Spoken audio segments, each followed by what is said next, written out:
안녕하세요. 오늘은 여러분이 주목하실 만한 두 헬스케어 기업이죠. 바이킹 테라퓨틱스와 노보큐어에 대해 좀 깊게 있게 이야기 나눠보겠습니다. 이 두 회사 최근에 주가 변동성이 상당히 컸어요. 그렇죠?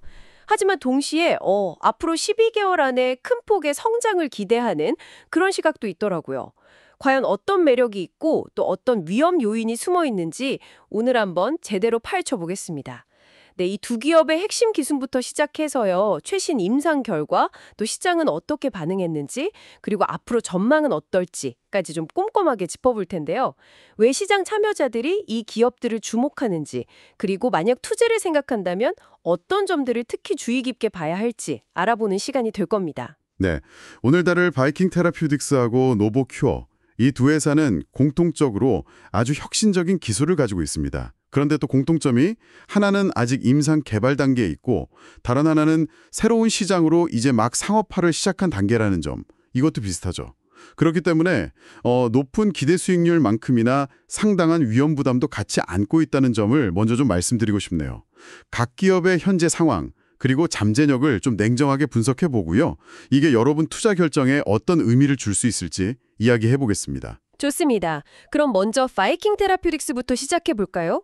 이 회사는 경구용, 그러니까 먹는 형태의 비만 치료제 후보 물질 VK2735로 엄청난 기대를 모으고 있는 곳이잖아요. 최근에 임상 이상 결과가 꽤 긍정적으로 나왔다고 들었는데, 근데 좀 이상해요. 결과 발표 당일에 주가가 무려 42%나 폭락했다는 거예요. 보통 좋은 결과 나오면 주가가 오르기 마련인데 이건 좀 뜻밖인데요. 그렇죠. 그 결과 자체만 놓고 보면 사실 상당히 인상적이었습니다. 고용량 BK2735를 투여받은 그룹에서 13주 만에 평균 12.2%의 체중 감소 효과가 나타났거든요. 이게 현재 비만 치료제 시장에서 가장 주목받는 약물들 있잖아요. 그거랑 비교해도 상당히 경쟁력 있는 수치입니다. 예를 들어 노보노디스크의 경구용 세마글루타이드. 이게 미겁이랑 같은 성분인데 지금 FDA 검토 중이거든요. 그 임상에서는 68주 투여했을 때 약 15% 정도 체중 감소를 보였고요. 또 일라이릴리의 경구용 올포글림론 후보 물질은 36주 투여했을 때 한 14.7% 감소를 보였죠. 물론 임상 디자인이나 기간이 다 달라서 직접 비교는 좀 어렵지만 어쨌든 13주라는 짧은 기간에 12% 넘게 빠졌다는 건 분명 주목할 만한 성과예요. 13주 만에 12.2%라, 와, 확실히 효과는 강력해 보이는데, 그런데도 주가가 42%나 빠졌다. 이건 시장이 뭔가 다른 점에 크게 실망했다는 뜻이겠네요. 도대체 뭐가 문제였을까요? 네, 바로 부작용 문제였습니다. 임상 결과를 보니까 고용량 투여군에서 참가자의 38%가 부작용 같은 이유로 치료를 중단했어요. 그리고 35%는 구토 증상을 경험했고요. 그러니까 효과는 좋은데 약 먹는 과정이 너무 힘들어서 중간에 포기하는 비율이 높다. 이러면 상업적으로 성공하기 좀 어렵지 않겠냐는 우려가 시장에 확 퍼진 겁니다. 뭐랄까 아무리 목적지에 빨리 가는 차라도 멀미가 너무 심해서 탈 수가 없다면 소용없는 것과 비슷하죠. 이게 주가 급락의 핵심이었습니다. 38% 중단율. 거의 10명 중 4명 꼴인데요. 와, 이건 정말 심각한 문제 같은데요. 그런데도 월가 애널리스트들은 이걸 과도한 반응이다 이렇게 본다면서요. 현재 주가가 한 27달러 정도인데 평균 목표 주가를 87달러 수준으로 제시하고 있다고요.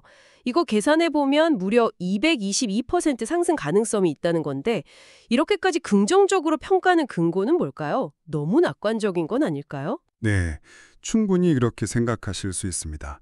그런데 이제 몇 가지 이유를 들어서 긍정적인 전망을 유지하고 있는 건데요. 첫째는 약물 용량을 좀 조절해서 효과랑 내약성, 그러니까 부작용을 견디는 수준 사이에서 최적의 균형점을 찾을 가능성이 높다. 이 점입니다. 사실 이런 초기 임상 단계에서는 최적 용량을 찾아가는 과정이 필수적이거든요. 이번 임상에서 나온 부작용 데이터를 바탕으로 다음 임상, 예를 들어 임상 3상에서는 용량을 좀 미세하게 조절하거나 투여 방식을 바꿔서 부작용은 줄이고 효과는 유지하는 그런 전략을 시도할 수 있습니다. 신약 개발 과정에서는 흔히 있는 최적화 단계죠. 그리고 둘째, 같은 성분이긴 한데 주사제 형태인 VK-2735는 이미 임상 3상에 진입해 있다는 점도 긍정적입니다. 경구용 약물 개발 과정에서 얻은 데이터가 주사제 개발에도 참고가 될 수 있고 또 반대로 주사제 임상 결과가 경구용 약물의 가능성을 뒷받침해 줄 수도 있거든요. 파이프라인 전체의 가치를 높이는 요인이죠. 마지막으로 어쩌면 가장 큰 기대 요인 중 하나인데요. 바로 거대 제약사에 의한 인수합병, M&A 가능성입니다. 지금 비만 치료제 시장은 그야말로 황금알을 낳는 거위로 여겨지면서 빅파마들이 유망한 후보 물질을 확보하려고 정말 치열하게 경쟁하고 있거든요. 바이킹의 현재 시가총액이 한 27억 달러 수준인데 후기 임상 단계에 들어간 유망한 비만 치료제 후보 물질을 가진 기업 가치로는 상대적으로 저렴하다는 평가가 많아요. 그래서 임상 데이터가 좀 더 개선되거나 주사제 임상이 순조롭게 진행된다면 충분히 매력적인 M&A 타겟이 될 수 있다. 이런 기대감이 주가에 반영되어 있는 셈입니다. 그렇군요. 그러니까 정리하면 효과 자체는 입증이 됐고 부작용 문제는 앞으로 임상에서 용량 조절 등으로 개선될 여지가 있고 게다가 M&A라는 잠재적인 호재까지 있다. 이런 거네요. 하지만 역시 임상 3상 성공 여부 그리고 최종적으로 규제 당국 승인을 받아야 하는 큰 관문들이 남아있다는 점은 분명히 알아둬야겠군요. 어찌 보면 좀 고위험 고수익 투자를 선호하시는 분들에게 더 눈길이 갈 만한 그런 상황인 것 같습니다. 자, 그럼 다음으로 넘어가서 노보큐어를 좀 살펴보겠습니다. 이 회사는 접근 방식이 상당히 독특한데요. 약물이 아니라 자기장을 이용해서 종양세포 분열을 방해하고 성장을 억제하는 그런 휴대용 의료기기를 개발하고 판매하는 곳이죠. 이전에는 주로 뇌종양의 일종인 교모세포종 치료에 사용되는 기기로 알려져 있었고요. 맞습니다. 종양치료 전자기장, Tumor Treating Fields, 줄여서 TT-Fields라는 기술을 사용하는데요. 이 기술이 뇌종양 말고 다른 암에도 효과가 있을 수 있다. 이런 가능성이 나오면서 큰 주목을 받기 시작했죠.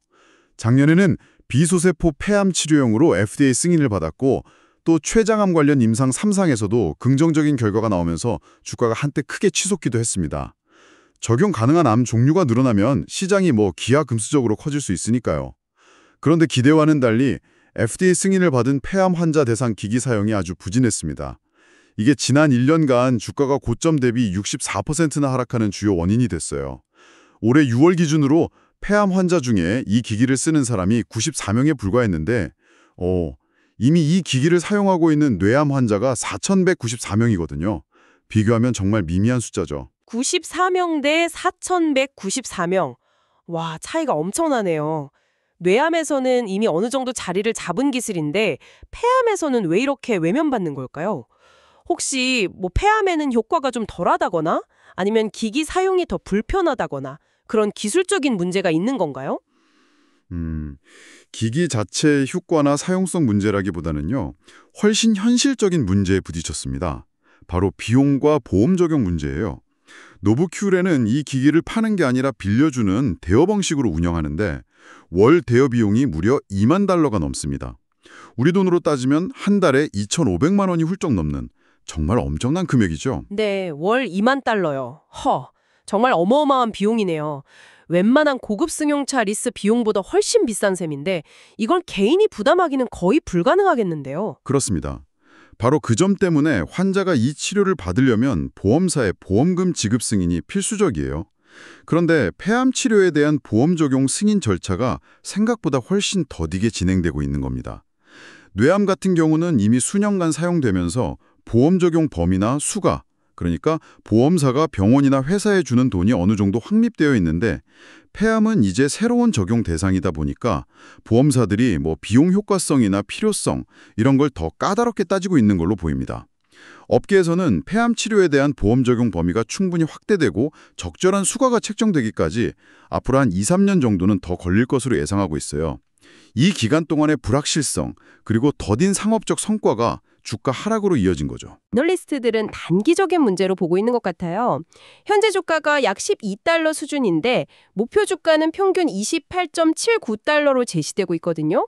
이것도 140%가 넘는 상승 여력인데 보험 문제가 해결되려면 2, 3년이나 걸릴 수 있다면서도 이렇게 긍정적으로 보는 이유는 또 뭘까요? 네, 여기에도 몇 가지 이유가 있습니다. 첫째, 회사가 지금 적자 상태이긴 하지만 재무 상태는 비교적 탄탄합니다. 올해 6월 말 기준으로 약 9억 1,100만 달러, 우리 돈으로 1조 원이 넘는 현금을 가지고 있어요. 그러니까 당장 자금 부족으로 어려움을 겪을 가능성은 낮다는 의미입니다. 이 현금으로 보험 적용 문제를 해결하고 다른 암종으로 연구 개발을 계속할 여력이 충분하다는 거죠. 둘째는 아까 잠시 언급했던 췌장암 치료에 대한 기대감입니다. 노보큐어가 췌장암 환자를 대상으로 한 임상 3상에서 TT-필즈 기술이 표준치료법과 같이 썼을 때 사망 위험을 18% 감소시킨다는 결과를 얻었거든요. 이걸 바탕으로 올해 9월 말까지 FDA에 승인 신청을 완료할 계획입니다. 만약에 췌장암까지 적응증이 확대된다면 이건 폐암 시장에서의 부진을 만회하고 새로운 성장 동력을 확보하는 아주 중요한 계기가 될 수 있습니다. 특히 췌장암은 예후가 정말 안 좋은 암이라서 새로운 치료 옵션에 대한 기대가 크거든요. 여러 종류의 고용암에 적용될 수 있는 플랫폼 기술을 가진 회사인데 현재 시가총액이 약 13억 달러 수준이라면 확실히 좀 낮아 보이긴 하네요. 폐암 시장에서의 초기 어려움이 오히려 장기적인 관점에서는 저가 매수의 기회가 될 수도 있다. 뭐 이런 시각도 있을 수 있겠습니다. 이건 역시 단기적인 변동성을 좀 감내하고 장기적인 기술의 잠재력에 투자하려는 분들한테 더 적합해 보이네요. 네, 맞아요. 오늘 살펴본 바이킹 테라퓨틱스와 노보큐어는 모두 각자 분야에서 혁신적인 기술을 선보이고 있지만 아직 그 잠재력이 완전히 검증되거나 시장에 안착하지는 못했다는 공통점이 있습니다. 바이킹은 임상 후기 단계의 불확실성을 안고 있고 노보큐어는 상업화 초기 단계의 어려움을 겪고 있죠. 이건 곧 높은 성장 가능성과 동시에 주가의 높은 변동성, 그리고 최악의 경우에는 실패 가능성까지 내포하고 있다는 걸 의미합니다. 전형적인 성장주, 특히 바이오테크 분야 투자의 특징이라고 할 수 있겠죠. 맞습니다. 애널리스트들이 제시하는 높은 목표 주가. 분명 솔깃하게 들릴 수 있지만 그게 미래를 보장하는 수정구슬은 아니죠. 절대.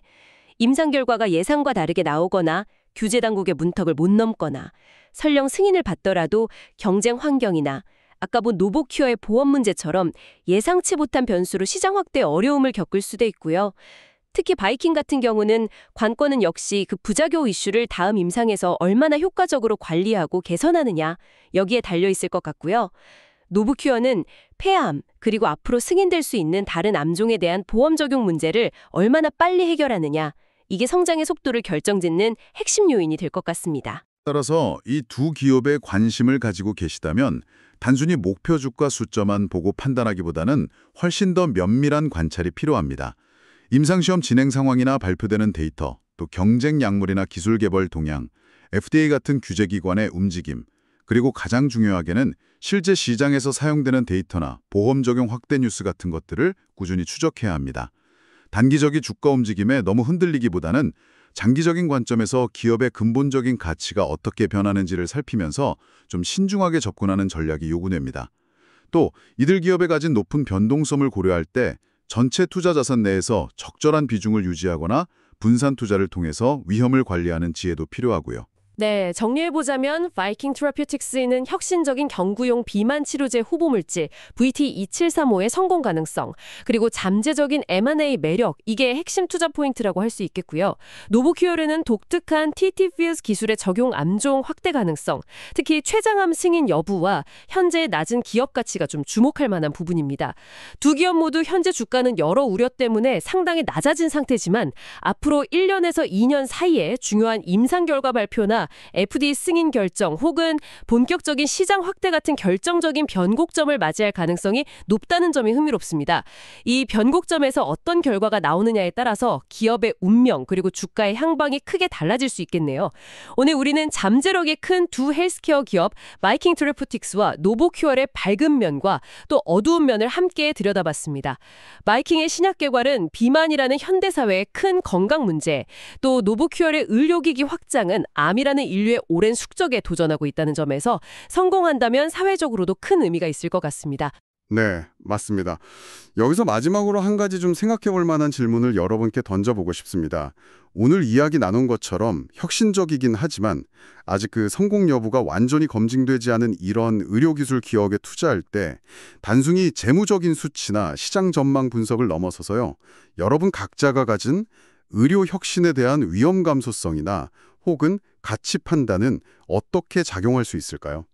예를 들면 특정 질병에 대한 개인적인 경험이나 관심이 투자 결정에 영향을 줄 수도 있고 혹은 단순히 높은 수익률 가능성보다는 사회적 기여도가 높은 기술에 더 큰 의미를 부여하고 위험을 감수할 수도 있습니다.